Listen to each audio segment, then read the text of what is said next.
결국 8%가 되지 않는 기독교인들이 로마를 변화시켜 AD 313년 콘스탄티누스 황제 때 기독교를 국교로 선포하게 됩니다. 근데 문제는 그때부터 생깁니다. 할렐루야, 안녕하세요. 설교의 묻다 시간입니다. 오늘 질문은 천주교는 행위로 구원받고 기독교는 믿음으로 구원받나요? 란 질문입니다. 구원은 오직 믿음으로만 됩니다. 그런데 믿음에 대한 오해가 있습니다. 믿음은 자신의 확신도 아니고 지적인 동의도 아니라고 설교의 묻다 시간을 통해서 말씀드린 적이 있습니다. 믿음은 믿음의 대상에 대한 전적인 신뢰입니다. 아브라함이 여러분 믿음의 조상입니까? 네, 믿음의 조상이라고 할 수 있습니다. 왜냐하면 독자 이삭을 모리아산에서 하나님께 번제로 드리려는 믿음의 행동을 했기 때문입니다. 그런데 그렇게 할 수 있도록 신뢰를 주신 분이 여러분 누구십니까? 원래 아브라함은 가나안 땅을 떠나지 말라고 한 하나님의 명령을 어기고 한 번은 애굽으로 한 번은 그랄로 내려가서 자신의 아내 사라를 누이라고 한 번은 애굽 왕 바로에게 한 번은 그랄 왕에게 자신의 아내를 팔아먹은 인신매매범이었습니다. 창세기 15장 사라를 통해서 날짜가 후사가 될 것이라는 음성을 듣고도 바로 창세기 16장의 하갈을 취하여 이스마엘을 낳아서 이스마엘이나 복주세요라고 했던 하나님의 뜻을 인간의 뜻으로 격화시켜버리는 현실주의자였습니다. 의인 50명, 45명, 40명, 30명, 20명, 10명 이렇게 하나님께 흥정해가며 자신이 하나님보다 더 의로운 양 하나님은 악인과 함께 의인을 멸하시려고 한다고 오해하며 하나님과 거래를 시도했던 뻔뻔한 사람입니다. 하나님께서 직접 신방 오셔서 다음 해에 아들이 태어날 것이라고 말씀해 주셔도 믿지 못하고 사라와 함께 비웃었던 불신이 가득한 사람이었습니다. 그럼에도 불구하고 하나님께서는 아브라함과 약속하셨던 것을 그의 행위에 따라 변경해 가시면서 잘하면 이루어 주시고 못하면 안 이루어 주신 것이 아니라 다 약속대로 이루어 주셨습니다. 자신의 불성실한 행동에도 불구하고 약속대로 모든 것을 이루어 주신 하나님을 알게 되었을 때 아브라함은 하나님을 믿을 수밖에 없게 된 것이고 그렇게 되었을 때 하나님께서는 아브라함의 믿음을 모든 사람에게 확인시켜 주시기 위해 모리아산의 제사를 준비하셨던 것입니다. 그러니까 믿음의 행동을 할 수밖에 없도록 하나님을 신뢰할 수밖에 없도록 만들어 주신 것입니다. 그렇기 때문에 믿음은 나로부터 발생하는 행동이 아니라 하나님으로부터 발생하여 어쩔 수 없이 그 사랑에 반응하게 되는 행동입니다. 그래서 믿음과 행위는 분리할 수 없습니다. 아브라함이 하나님의 음성을 듣고 갈대아 우르를 떠난 것도 믿음입니다. 그러나 초보적인 믿음입니다. 그 믿음으로도 구원을 받습니다. 그리고 하나님께서는 그런 초보적인 믿음이 하나님을 전적으로 신뢰할 수 있는 믿음으로 자라가도록 만들어 주십니다. 그래서 이것을 사도 바울은 구원을 이루라고 한 것입니다.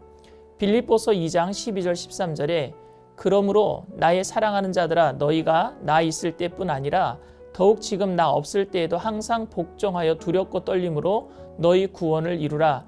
너희 안에 행하시는 이는 하나님이시니 자기의 기쁘신 뜻을 위하여 너희에게 소원을 두고 행하게 하시나니. 이 말씀 속에서도 구원을 이루게 하시는 이는 사람 자신이 아닌 13절에 너희 안에서 행하시는 이는 하나님 기쁘신 뜻을 위하여 너희에게 소원을 두고 행하시게 하신다고 사도 바울은 바로 그분이 하나님인 것을 말하고 있습니다. 구원론에 대해 우리가 오해가 가장 큰 부분이 바로 믿음과 행위를 분리시키는 것입니다. 아닙니다. 믿음과 행위는 분리되지 않습니다.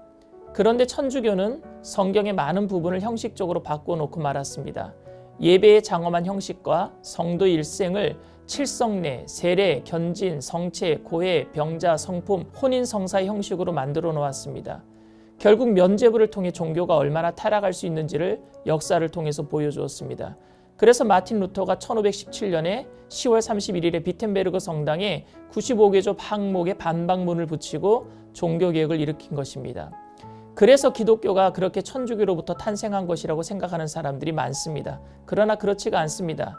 천주교는 구교가 아니라 기독교가 로마에 토착화된 변질된 형태입니다.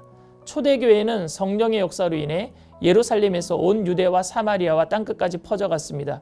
그런데 당시 초대교회 성도들을 가장 핍박했던 나라가 로마입니다. 예수님을 믿는다는 이유로 로마의 원형 경기장에 사자의 밥이 되고 기름감에 던져지고 로마 시민의 놀이개감이 되었습니다. 그럼에도 그들은 신앙을 지켰고 결국 8%가 되지 않는 기독교인들이 로마를 변화시켜 AD 313년 콘스탄티누스 황제 때 기독교를 국교로 선포하게 됩니다. 근데 문제는 그때부터 생깁니다. 기독교가 이제는 아무런 박해 없이 믿을 수 있게 되고 로마의 귀족들은 황제에게 잘 보이기 위해서라도 기독교인들이 되었습니다. 그런데 로마의 전통과 풍속에는 니무롯과 세미라미스로부터 파생된 거짓 우상이 있었습니다. 니무롯은 전쟁의 신으로 숭배되는데 니무롯이 죽자 그의 아내 세미라미스가 그의 아들 담무스를 니무롯의 환생이라고 포교했으며 나중에 그녀는 자기 아들 담무스와 결혼까지 하게 됩니다.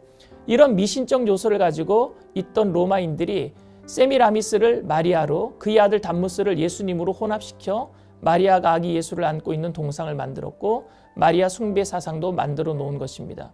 또한 교황을 만들어 정치와 밀착된 종교를 만들고 말았습니다.